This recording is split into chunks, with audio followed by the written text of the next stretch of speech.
સહજાત્મ સ્વરૂપ પરમ ગુરુ શ્રીરાજચંદ્ર પ્રભુ ચરણ કમળ મામુકુ મુજ મસ્તક ભાવે ભક્તિ નહીં હું ચૂકું. આ કળી કાળમાં મોક્ષ માર્ગ ભૂલાયો, અવિરોધપણે કરી તમે પ્રગટ સમજાવ્યો. તમારો પ્રશ્ન છે કે મોક્ષ માર્ગસ્ય નેતારમ ભેતારમ કર્મ ભૂભૃતામ જ્ઞાતારમ વિશ્વ તત્વાનામ વંદે તદગુણ લબ્ધે. 845માં વચનામૃતમાં ગોપાલદેવે આ ગાથા લખી છે અને સાથે લખી કે અજ્ઞાન તિમિરાંધાના જ્ઞાનાંજન શલાકયા ચક્ષુરુન્મિલિતમ યેન તસ્મૈ શ્રી ગુરવે નમઃ. યથાવિધિ અધ્યયન અને મનન કર્તવ્ય છે. બસ આટલું હોમવર્ક આપ્યું ને પત્ર પૂરો થઈ ગયો. હવે કૃપાળુદેવે આ જ ગાથા વચનામૃતમાં બીજા 2 સ્થળે લખેલી છે. પાના નંબર 679માં કૃપાળુદેવ ઉપદેશ નોંધમાં આનો અર્થ સમજાવે છે. અને આ ગાથા ક્યાંથી લીધી એ કૃપાળુદેવે 672માં પાના ઉપર લખ્યું છે કે કોણે રચી છે અને શું છે. આ દેવાગમ સ્ત્રોત્ર લખ્યો ને એ આચાર્ય શ્રી સમનભદ્ર સુરી વિક્રમ સંવંતના બીજા સૈકામાં થઈ ગયા. આ 2080 ચાલે છે એટલે 20મો સૈકો થયો ને. પછી 21 શરૂ થાય એટલે 21મી સદી કહેવાય. આ બીજો સૈકો ત્યારે થઈ ગયા. તેઓ શ્વેતાંબર દિગંબર બંનેમાં એક સરખા સન્માનિત છે. એટલે એણે જે બોધ આપ્યો છે એ શ્વેતાંબર અને દિગંબર બંને આમના એને માણસો સરખા જ અહોભાવથી ઝીલે. તેઓએ દેવાગમ સ્ત્રોત્ર એટલે ઉપર જણાવેલી સ્તુતિ આ સ્ત્રોત્રનું પ્રથમ પદ છે. કયું કે દેવાગમ નભોયાનમ ચામરાદિ વિભૂતય માયાવીશપી દ્રશ્યંતે નાદ તસ્વ તમસી નો મહાન. એટલે ચામર વિંજાય, દુંદુભી વાગે, અશોક વૃક્ષ રચાય, દેવો સમવસન રચે. એને લીધે હે ભગવાન તું મોટો નથી એમ સમનભદ્ર આચાર્ય સ્તુતિકા શ્રી સમનભદ્ર સૂરી વિતરાગદેવને પડકારે છે કે અમે તારે વિતરાગતાને નમીએ છીએ. બાકીના બધે જે અતિશયો છે, કોઈ ઇન્દ્ર જાળિયા ચમત્કારિક પુરુષ હોય, વિદ્યા ફોરવી હોય એ પણ કરી શકે. એટલે મૂળ વિતરાગતાનું મહાત્મ્ય આપ્યું છે કે વિતરાગાત પરો દેવો ન ભૂતો ન ભવિષ્યતિ. ચમત્કાર નહીં કે છે. આચાર્ય શ્રી સમનભદ્ર સુરી વિક્રમ સંવંત બીજા સૈકામાં થયા. તેઓ શ્વેતાંબર દિગંબર બંનેમાં એક સરખા સન્માનિત છે. તેઓએ દેવાગમ સ્ત્રોત અથવા આપ્તમીમાંસા રચેલ છે. તત્વાત સૂત્રના મંગળાચરણ ટીકા કરતા, ટીકા એટલે નિંદા નહીં, ટીકા એટલે વિવેચન. તત્વાત સૂત્રના મંગળાચરણની ટીકા કરતા આ દેવાગમ સ્ત્રોત લખાયો છે. એ તત્વાત સૂત્રનું મંગળાચરણ એની ઉપર વિવેચન કરતા આખો દેવાગમ સ્ત્રોત રચ્યો સમનભદ્ર સૂરીએ. અને તે પર અષ્ટસહસ્ત્રી ટીકા તથા 84,000 શ્લોક પર ગંધસ્થી મહાભાષ્ય ટીકા રચાય છે. ત્યાં શ્લોક છે કે મોક્ષ માર્ગસ્ય નેતારમ ભેતારમ કર્મ ભૂભૃતામ જ્ઞાતારમ વિશ્વ તત્વાનામ વંદે તદગુણ લબ્ધે. આ એનું પ્રથમ મંગલ સ્તોત્ર છે. એટલે મોક્ષ માર્ગના નેતા, કર્મરૂપી પર્વતના ભેદનાર, વિશ્વ એટલે સમગ્ર તત્વના જ્ઞાતા જાણનાર, તેને તે ગુણોની પ્રાપ્તિ અર્થે વંદું છું. એટલે સમનભદ્ર સૂરીએ અહીંયા વિતરાગદેવને પડકાર આપ્યો પહેલા કે અમે ચમત્કારથી અંજાતા નથી, અમે તારે વિતરાગતાથી અંજાયા છીએ. અમે કંઈ ભૌતિક લેવા નથી આવ્યા. જ્યાં સુધી અભેદ દશા ન આવે ત્યાં સુધી જગતને જોવા જાય ને બંધાય. આત્મામાં સ્થિર થવા માટે પૌદ્ગલિક વસ્તુનું મહાત્મ્ય ભૂલ ગોપાલદેવ કહે છે. અહીંયા આ જરૂરી છે. આ કેટલું અગત્યનું છે. શ્રી સમનભદ્ર સૂરી ત્રાડ પાડે છે. કેવી? સિંહ ગુફામાંથી ગંભીર પદે બહાર નીકળતા ત્રાડ પાડે તેમ. કોને? વિતરાગ દેવને, તીર્થંકર ભગવાનને. કે દેવતાઓનું આવવું, આકાશમાં વિચરવું, ચામર આદિ વિભૂતિનું ભોગવવું, કે ઉડતા આવડે છે ને, પાણી ઉપર ચાલે, હવામાં ઉડે. અમે એનાથી અંજાઈ નથી જતા. કે ચામરાદી વૈભવથી વિંજાવું એ તો માયાવી એવા ઇન્દ્રજાળિયા પણ બતાવી શકે છે. તારા પાસે દેવોનું આવું થાય છે. વા આકાશમાં વિચરવું, વા ચામર છત્રાદી વિભૂતિ ભોગવે છે એ માટે તું અમારા મનને મહાન? ના ના, એ માટે તું અમારા મનને મહાન નહીં, તેટલાથી તારું મહત્વ નહીં. એવું મહત્વ તો માયાવી ઇન્દ્રજાળિયા પણ દેખાડી શકે. ત્યારે સદદેવનું મહત્વ વાસ્તવિક શું? તો કે વિતરાગપણું. એટલે આ વિતરાગપણું જ પૂજનીય છે. ગોપાલદેવે લખ્યું છે વચનામૃત 260માં, ચમત્કાર બતાવી યોગ સિદ્ધ કરે એ યોગીનું લક્ષણ નથી. હવે ગોપાલદેવે આ શ્લોક લંબાણપૂર્વક સમજાવ્યો છે 2 જગ્યાએ વચનામૃતમાં. 679 પાનું કે મોક્ષ માર્ગના નેતા, મોક્ષ માર્ગ છે નેતારમ, મોક્ષ માર્ગે લઈ જનાર. ભેત્તારમ એટલે કર્મરૂપી પર્વતના ભેત્તા. પાના નંબર 679, 679, ઉપદેશ નોંધમાં 37મી નોંધ. કર્મરૂપ પર્વતના ભેત્તા, ભેદનાર. ગોપાલદેવે લખ્યું છે અનંતાનુબંધી કશાય, આ કુટુંબરૂપી કાજલની કોટડી, એમાં અનંતાનુબંધી રૂપી કશાયની પર્વત છે. એ 2 ફાટ ભેગી ન થાય ક્યારે, એને આ ભેદી નાખે. સમગ્ર તત્વના જ્ઞાતા, જ્ઞાતારમ વિશ્વ તત્વનામ એટલે બધું જ જાણે છે. વંદે તદગુણ લબ્ધયે, અને તે ગુણોની પ્રાપ્તિને અર્થે હું વંદું છું. નહીં તો આ ન આવડે ને કે તારી આગળ છે એ મારે જોઈએ છે, પણ આપણને શું ખબર એની આગળ શું છે. તો તમે આશીષ અનુકૂળ આપજો ભયભંજન ભગવાન. પ્રેક્ટિકલ એના કરતા વ્યવહારિક કર્મના ઉદય વખતે હું ક્ષમતામાં રહું આટલી શક્તિ મને આપો, એટલે નવા ન બાંધું. આવા કે આના કરતાં ખરાબ કર્મ હું ન બાંધું એટલી શક્તિ આપો, બસ. બીજું કંઈ મારે જોતું નથી. એ સંભવ રહે એટલે બીજું સંકેત હાથમાં આવે. પછી અત્રે મોક્ષ માર્ગના નેતા એમ કહી આત્માના અસ્તિત્વથી માંડી તેના મોક્ષ અને મોક્ષના ઉપાય સહિત બધા પદો તથા મોક્ષ પામેલાનો સ્વીકાર કર્યો. કે મોક્ષ માર્ગે છે નેતારમ એટલે એ મોક્ષ માર્ગના નેતા છે, એનો અર્થ એમ કે મોક્ષનો માર્ગ છે ને, એટલે મોક્ષનો ઉપાય છે. મોક્ષનો ઉપાય હોય એટલે મોક્ષ હોય તો મોક્ષનો ઉપાય હોય ને, એટલે મોક્ષ થઈ ગયું. એટલે આત્માના 6 પદ મંજૂર કર્યા એટલે વ્યવહાર સંકેત થઈ ગયું. આત્મા છે એ આપણે નક્કી કરીએ વ્યવહારે. તમે કહો છો એ સાચું, મને આત્મા અનુભવમાં નથી આવતો. આ અંદરના રણકાર સાથે થાય કે કરેલા કર્મ ભોગવવા પડે, ગઈકાલના, ગયા વર્ષના, બચપણના અને આના પહેલાના ભવના. એટલે આત્મા નિત્ય છે એ થઈ ગયું ને. આત્મા છે ને આત્મા નિત્ય છે એ થઈ ગયું એટલે અધ્યાત્મનું 99.99% કામ થઈ ગયું. ત્યાગ તો ઉદયમાં આવશે, જ્યારે આવવાનો છે ત્યારે પ્રારબ્ધ યોગી. એને વિભાવ છોડી દીધો પછી સંયમ લેશે, દીક્ષા લેશે, જેને આપણે કહે છે ને એ ભાવ સંયમ તો આવી જ ગયો ને. અત્રે મોક્ષ માર્ગના નેતા એમ કહી આત્માના અસ્તિત્વથી માંડી તેના મોક્ષ અને મોક્ષના ઉપાય સહિત બધા પદો તથા મોક્ષ પામેલાનો સ્વીકાર કર્યો.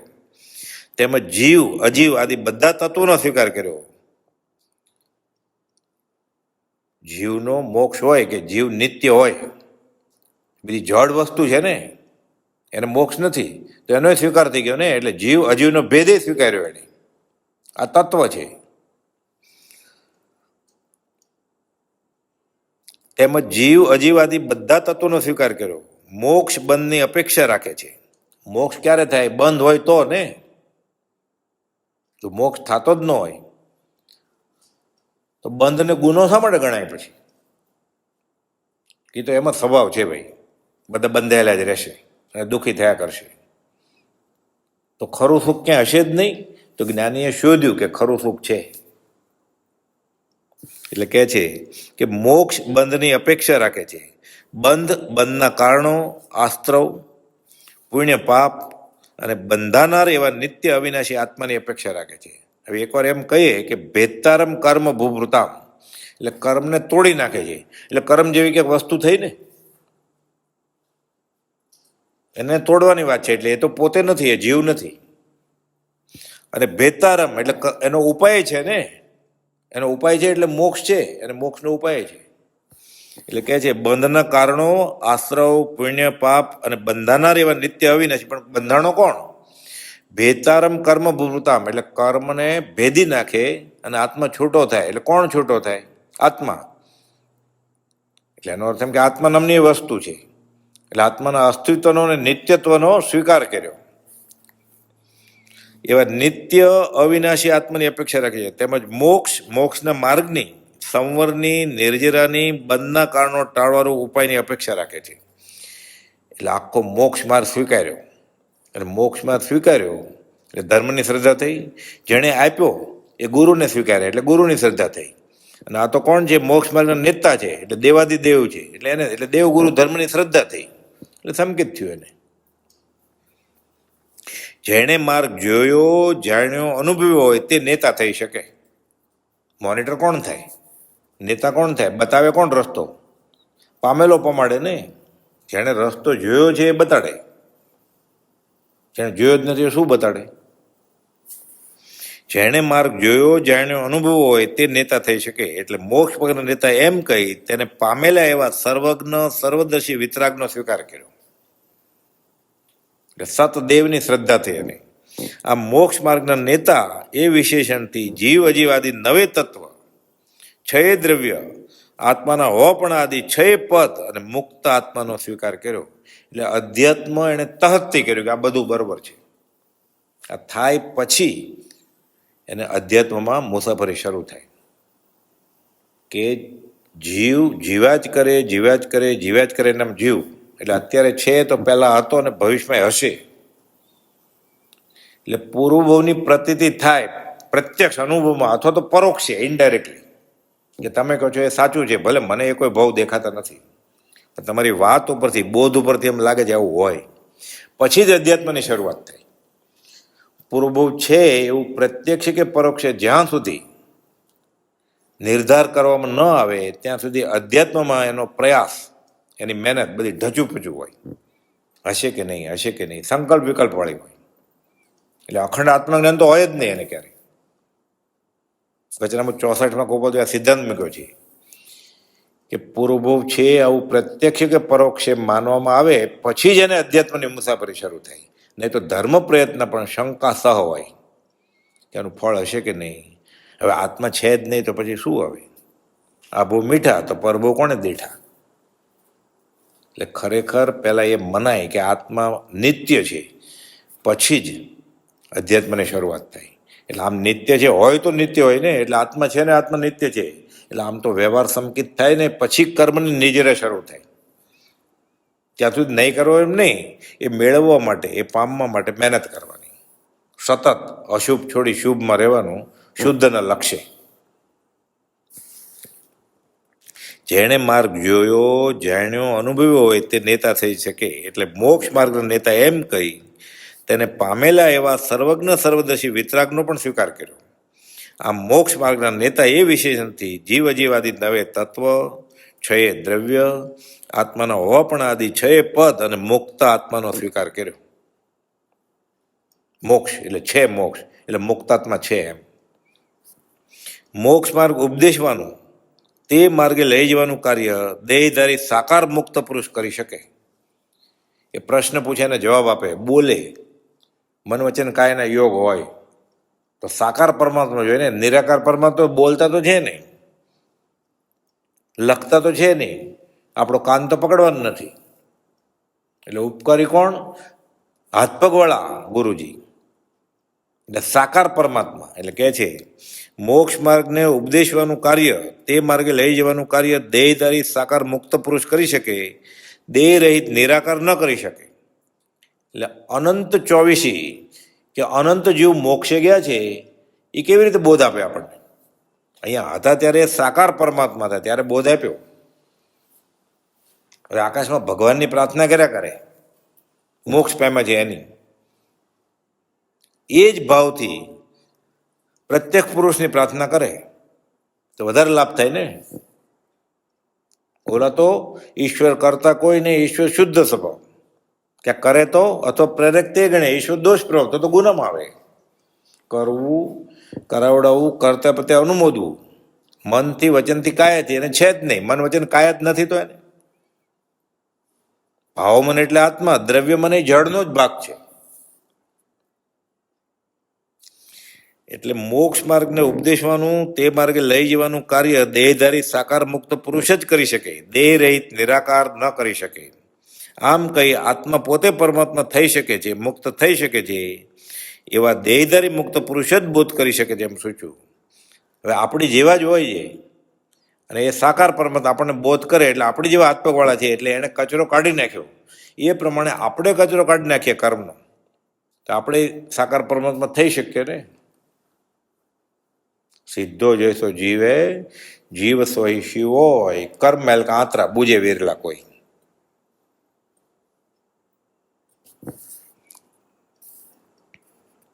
આમ કઈ આત્મા પોતે પરમાત્મા થઈ શકે છે, મુક્ત થઈ શકે છે, એવા દેહધારી મુક્ત પુરુષ જ બોધ કરી શકે છે એમ સૂચ્યું. દેહ રહિત અપૌરુષેય બોધનો નિષેધ કર્યો. જેનેતરમાં અપૌરુષેય બોધ ગણાય છે કે બ્રહ્માના મોઢામાંથી વેદ બધા નીકળી પડ્યા. બ્રહ્માના મોઢામાંથી વેદ નીકળી પડ્યા એટલે લખેલા કાગળ નહીં, પુસ્તક નહીં, ગ્રંથ નહીં, સત્પુરુષની વાણી ખરી એમ. એ રૂપકથી કહ્યું હોય ન સમજાય એટલે એમ કે બ્રહ્માના મોઢામાંથી વેદ ખરી પડ્યા છે. તો કાગળિયા પેટમાં લખશે કે તો ભીના ન થઈ જાય એસિડથી? પેટમાં તો એસિડ બહુ હોય, થૂક ને લાળ બધું ભેગું થાય તો પછી ચમત્કારિક વાત નાખવી પડે કે ના એ તો ભગવાન બોલતા હતા ને એટલે કાગળિયા બગડે નહીં એમ. પછી બધા ગપ ગોટાળા શરૂ થાય મનાવવા માટે. એ રૂપકથી કહ્યું એ સમજાય નહીં એટલે કહે છે કુપલદેવ અપુરુષેય બોધનો જૈનમાં નિષેધ છે. આકાશી ભગવાન અત્યારે બોધ કરી શકે નહીં, કેમ કે એને મન વચન કાયા નથી. જૈનમાં નિષેધ છે. એટલે જૈન જગત કરતાને માનતું નથી, જૈન પરમાત્મા તત્વ કે ઈશ્વરને તો માને જ છે. પણ જૈને તરવાળા એમ કે જૈન ધર્મ નાસ્તિક છે. કેમ? જગત કરતા તરીકે નથી માનતા, ઈશ્વર તરીકે તો માને જ છે. કે જગત કરતા નથી માનતા ને એટલે ભગવાનને નથી માનતા એટલે નાસ્તિક છે. ભગવાનને ક્યાં નથી માનતા? ભગવાનને તો માને જ છે, શુદ્ધાત્માને. એ કર્તા તરીકે નથી માનતા એને. દેહી રહિત અપુરુષેય બોધનો નિષેધ કર્યો છે. કર્મરૂપ પર્વતના ભેદનાર એમ કહી કર્મરૂપ પર્વતો તોડવાથી મોક્ષ થાય એમ સૂચ્યું. કર્મ જાય તો જીવ છૂટી જાય. અર્થાત કર્મરૂપ પર્વતો સ્વવીર્ય કરી દેહધારીપણે તોડ્યા. મહેનત કરવી પડે, ચમત્કાર ન થાય. કુપોલ લખ્યું છે વરદાન અને શ્રાપ કામ ન આવે. તો પછી આપણે એમ કહે ને પરમ પુરુષની કૃપાથી, પરમ કૃપાની કૃપાથી એણે જે કહ્યું એ પ્રમાણે કરીએ આપણે એટલે આપણે છૂટીએ. એણે કહ્યું એ કરીએ, માનો કે હોય અહીંયા તો એ રાજી થાય ને એ રીતે. એને કે રાજીપણું નારાજીપણું છે નહીં, પણ અપેક્ષા એમ વાત થાય. તો આપણને તો ખબર જ નહોતી એટલે ઉપકાર તો એનો જ ને, એટલે એની કૃપાથી જ થયું ને. આપણા ઘરમાં બંગલાના વરાંડામાં ઘરની બહાર ઝાડ નીચે 1.5 ફૂટ ખોદીએ તો સોનાનો ચરુ દાટ્યા છે. આપણા દાદાને ખબર નહોતી, દાદાને નહોતી ખબર, પછી આપણા બાપાને નહોતી ખબર. આપણને કોઈક મળ્યા, એણે બતાવ્યું કે આ તું ખોદ, ભીખ શું માગ્યા કરો છો? તારા બાપાએ ભિખારી હતા, તારા દાદાએ ભિખારી હતા, તારા દાદાને દાદા સુધી બધા ભીખ જ માગે છે 7 પેઢીથી. કે દારિદ્ર્યતા ટળી નથી, યાચકપણું જ છે. ખોદો, ખોદીએ આપણે ચરું ઢગલો મળે તો ભિખારી પણ વયું જાય ને. તે કોણે આપ્યા ચરુ? પોતાના જ હતા, પોતાના જ વરંડામાં હતા, પણ આપણે તો ખબર જ નહોતી ને. તો કોણે આપ્યા કહેવાય? જેણે ખોદવાનું કહ્યું છે ને. જેની પ્રાપ્તિ પછી અનંતકાળનું યાચકપણું મટી સદાન માટે અયાચકપણું પ્રાપ્ત થાય. એવો કોઈ હોય તરણ તારણ, એને ભજો કુપાલદેવને. સર્વજીવ છે સિદ્ધસમ, પણ હું ભગવાન છું મને ક્યાં ખબર જ હતી? મને તો એમ જ હતું કે હું શરીર છું. એટલે દીવે દીવો થાય ને. જીવતી જાગતી જ્યોતને જ્યોત લાગી પછી પોતાને પોતાનું મેરે પાસ, પણ મારી પાસે છે જ મને ખબર નહોતી એટલે ભિખારી હતો. એને પોતાની અંગત મૂડી એ ખબર જ નહોતી. કર્મરૂપ પર્વતના ભેદનાર એમ કહી કર્મરૂપ પર્વતો તોડવાથી મોક્ષ એમ સૂચ્યું. અર્થાત કર્મરૂપ પર્વતો સ્વવીર્ય કરી દેહધારીપણે તોડ્યા અને તેથી જીવન મુક્ત થઈ મોક્ષ માર્ગના નેતા, મોક્ષ માર્ગના બતાવનાર થયા. ફરી દેહ ધારણ કરવાનું, જન્મવા મરવારૂપ સંસારનું કારણ કર્મ છે. તેને સમૂળા છેદ્યાથી નાશ કર્યા તેમને ફરી દેહ ધારણ કરવાનું નથી એમ સૂચ્યું. અપુનરાવૃત્તિ સિદ્ધિ ગઈ નામ દે ઠાણમ સંપત્તાણમ નમો જીર્ણાણમ જે ભયાણમ. પહેલું નમો થોણું, બીજું નમો થોણું, ત્રીજું નમો થોણું. આ પહેલું નમો થોણું છે, થઈ ગયા, હવે પાછા ના આવે. બીજા નમો થોણાવાળા સાકાર પરમાત્મા છે, આયુષ્ય પૂર્ણ એ સિદ્ધ થઈ જશે, પછી એ પાછા નહીં આવે. ત્રીજા નમો થોણવાળા બધા એ રસ્તાની પુરુષાર્થી છે, શ્રમણ ઉપાસક આત્મજ્ઞાની છે, આગળ વધી રહ્યા છે. મુક્ત આત્મા ફરી અવતાર ન લે એમ સોચ્યું. વિશ્વ તત્વના જ્ઞાતા, જ્ઞાતારમ વિશ્વ તત્વના, સમસ્ત દ્રવ્ય પર્યાત્મક લોક અલોકના વિશ્વના જાણનાર એમ કહી મુક્ત આત્માનું અખંડ સ્વરૂપ ગાયકપણું સૂચ્યું. સ્વપર ગાયકપણું, પોતાને જાણે ને દુનિયા નહીં જાણે. સર્વવ્યાપી જ્ઞાન અપેક્ષાએ, જેને તમે એમ કહેવાય કે સચરાચરમાં, જળમાં, થળમાં, પર્વતમાં, નદીમાં, સરોવરમાં, નાળામાં, બધે હું ભગવાન એમ જ્ઞાન અપેક્ષાએ. એનું જ્ઞાન એટલું બધું ફેલાયેલું છે, ચરાચર જેટલું. આત્માનું અખંડ સ્વ પર ગાયકપણું સૂચ્યું. મુક્ત આત્મા સતત જ્ઞાનરૂપ જ છે એમ સૂચ્યું. એટલે જ્ઞાનનો ઘન, આનંદનો ઘન, એ સહજાનંદ એમ જ્ઞાન પ્રકાશરૂપ સ્વયં જ્યોતિ સુખધામ. આવા જે ગુણવાળા તેને તે ગુણની પ્રાપ્તિ અર્થે વંદું છું. વંદે તદગુણ લબ્ધે. એટલે કોપલદેવે એક એક શબ્દના અર્થ કરીને સમજાવ્યો આખો શ્લોક. એમ કહી પરમ આપ્ત, આપ્ત એટલે મોક્ષ માર્ગમાં વિશ્વાસ કરી શકાય એવા, પરમ આપ્ત મોક્ષ માર્ગ અર્થે વિશ્વાસ કરવા યોગ્ય, વંદન કરવા યોગ્ય, ભક્તિ કરવા યોગ્ય, જેની આજ્ઞાએ ચાલવાથી નિસંશય મોક્ષ પ્રાપ્ત થાય, પામેલો પમાડે, તેમને પ્રગટેલ ગુણોની પ્રાપ્તિ થાય. તે ગુણો પ્રગટે એવા કોણ હોય તે સૂચ્યું. કે આ દશા હાંસલ કરી છે. જેવા નરને સેવીએ તેવી દે ફળપત. ઉપર જણાવેલા ગુણવાળા મુક્ત, પરમાપ્ત, વંદન યોગ્ય હોય તેમણે બતાવેલ તે મોક્ષ માર્ગ અને તેમની ભક્તિથી મોક્ષની પ્રાપ્તિ હોય તેમને પ્રગટ થયેલ ગુણો તેમની આજ્ઞાએ ચાલનાર ભક્તિમાને પ્રગટે એમ સૂચ્યું. વંદે તદગુણ લબ્ધે, એને સેવીએ આપણે તો એના બધા ગુણો આપણામાં હોય. સંગનો રંગ લાગે. એટલે બ્રહ્મચારીજી ટૂંકામાં કહે છે, કોપાલજી લખેલું એમ કે આવા સત્પુરુષ મળવા જોઈએ દેહધારી પરમાત્મા. બીજું કઈ શોધમાં શાણા ખરા સત પુરુષને શોધી ચરણ કમળ માં બધા ભાવો સમર્પી પામી લે બોધી.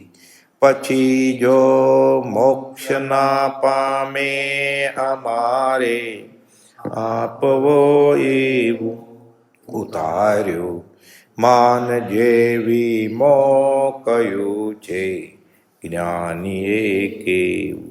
અજ્ઞાન તિમિરાંધાનામ જ્ઞાનાંજન શલાકયા ચક્ષુરુન્મિલિતમ યેન તસ્મૈ શ્રી ગુરવે નમઃ. એ જ વાત છે, બોધદાયક વાત છે. ઉપદેશ નોંધમાં 37મી નોંધમાં ગોપાલદેવે આ વાક્ય ટાંકીને એનો અર્થ કર્યો છે. અજ્ઞાનરૂપી તિમિર, અજ્ઞાન તિમિરાંધાનામ, એટલે અજ્ઞાનરૂપી તિમિર એટલે અંધારું, આંધળો થઈ ગયો જીવ. આવા અંધકારથી જે અંધ, તેના નેત્ર જેણે જ્ઞાનરૂપી અંજન છલાકા, જ્ઞાનાંજન છલાકયા. શલાક એટલે સળી, અંજન એટલે આંજવું, જ્ઞાનરૂપી અંજન છલાકા. એટલે સળી આંખમાં નથી નાખવાની કે જ્ઞાન આંજ્યું, જ્ઞાન આપ્યું એમ. આંજવાની સળીથી ખોલ્યા. નેત્રમ ઉન્મિલિતમ એના, એટલે આંખ ખોલી તેને એવા સદગુરુને તસ્મે શ્રી ગુરુવે નમઃ. અંબલભાઈ શ્લોક રચ્યો. ગોપાલદેવે સંસ્કૃત શીખવાની આજ્ઞા કરેલી. એટલે પંડિત રખાવી ક્ષોપશમ જબરો શીખી ગયા. પછી અનુષ્ટુપ છંદ રચ્યો 32 અક્ષરનો કે મહાદેવ્યા કુક્ષી રત્નમ શબ્દજીત વરાત્મજમ રાજચંદ્ર મહમ મંદે તત્વલોચનદાયક. એટલે મને તત્વરૂપી આંખ આપી. ચામડાની આંખ તો હતી જ, પણ ચામડાની આંખથી મોક્ષ માર્ગ દેખાય એવો નહોતો. ચામડાની આંખથી મોક્ષ આત્મા દેખાય નહીં. ચામડાની આંખથી જોવે અનંતકાલથી આ જ કર્યું છે. એટલે આનંદજી મહારાજના સ્તવનમાં આવે છે, અજીતનાથ ભગવાનના સ્તવનમાં, ચરમ નયણે કરી માર્ગ જોવતા ભૂલ્યો થયેલ સંસાર, જેણે નયણે કરી માર્ગ જોઈએ, નયણ તે દિવ્ય વિચાર, પંથડો નિહાળું રે બીજા જીન તણો, અજિત અજિત ગુણ ધામ. એટલે ચામડાની આંખથી આ રસ્તો નિહાળવા ગયો, અનંતકાલથી હું રખડું જ છું. જેણે નયણે કરી માર્ગ જોઈએ, નયણે તે દિવ્ય વિચાર, અંતરચક્ષુથી આ રસ્તો દેખાય. બિના નયન પાવે નહીં, બિના નયન કી બાત. આ ચામડાની આંખથી જોવાની વાત નથી, આ બિના નયન કી બાત હે.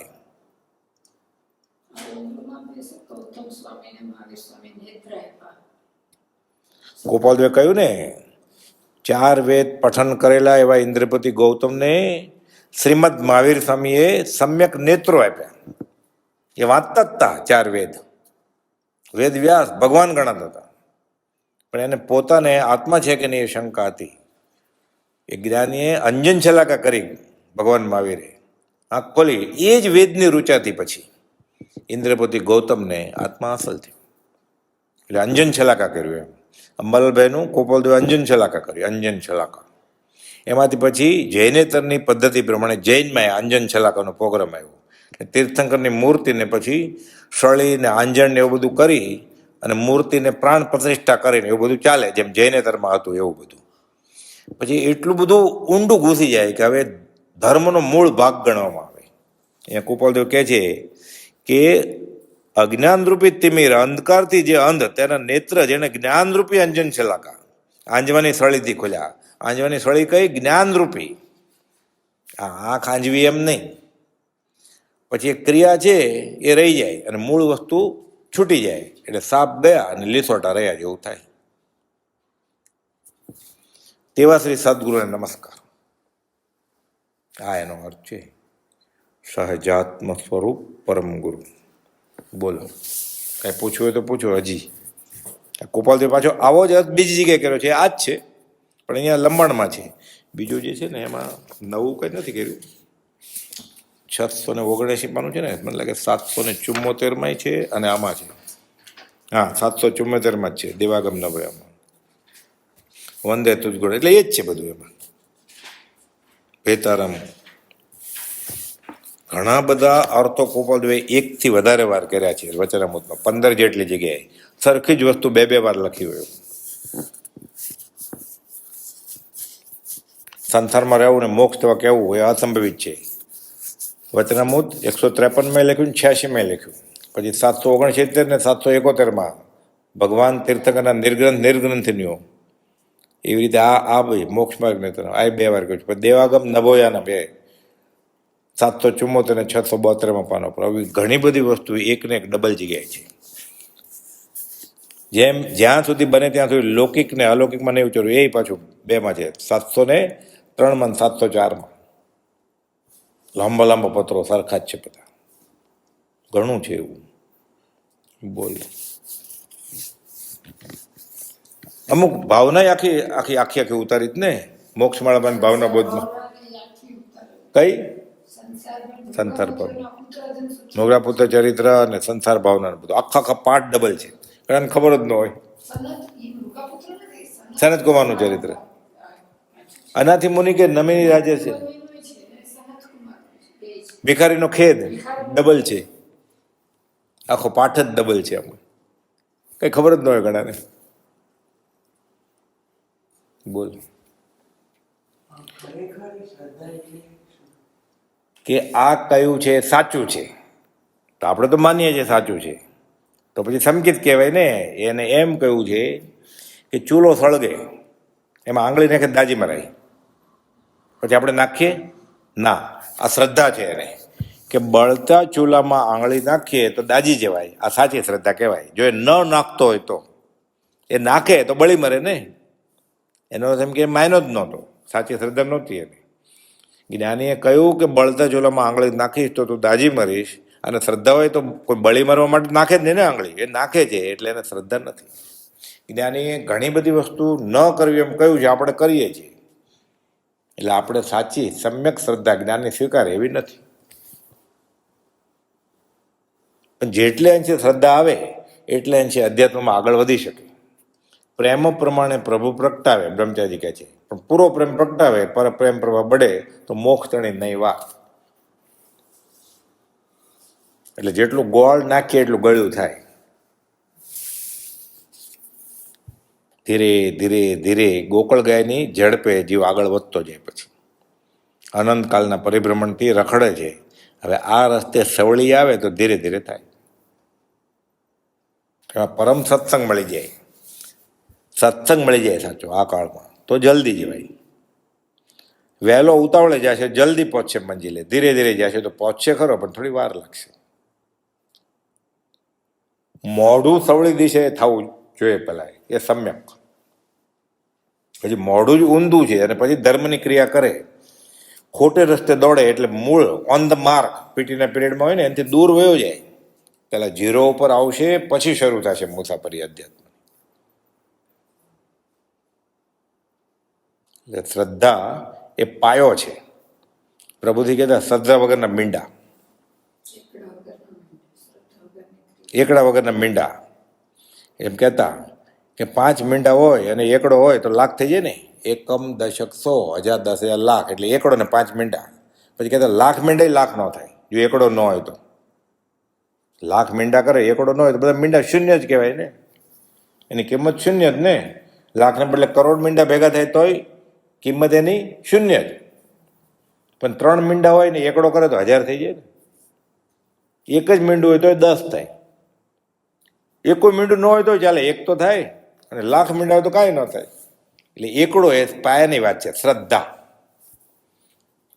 ઘણી બધી ધર્મની કરણી કે ધર્મ નામે થતી કરણી આપણી એકડા વગરના મીંડા જેવી હોય. એટલે રેતીના પાયા ઉપર મલ્ટી સ્ટોરી ટાવર ચણે છે. એટલે ઈચ્છિત ફળ એને મળતું નથી. પૂર્ણ બંધાય, ઈચ્છિત ફળ નથી મળતું.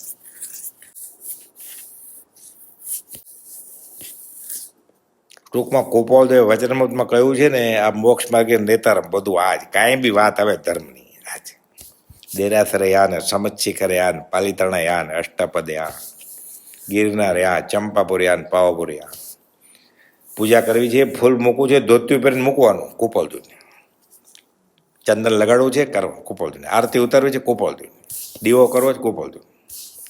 આ જ ભગવાન. અનંતકાલથી ઘણા બધા જ્ઞાની ને સત્પુરુષ મળ્યા છે આપણને, આપણે ક્યાં ઓળખેલા. એટલે ન મળ્યા બરાબર જ ને.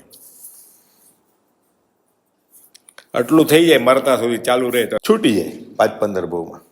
સહજાત્મ સ્વરૂપ પરમ ગુરુ.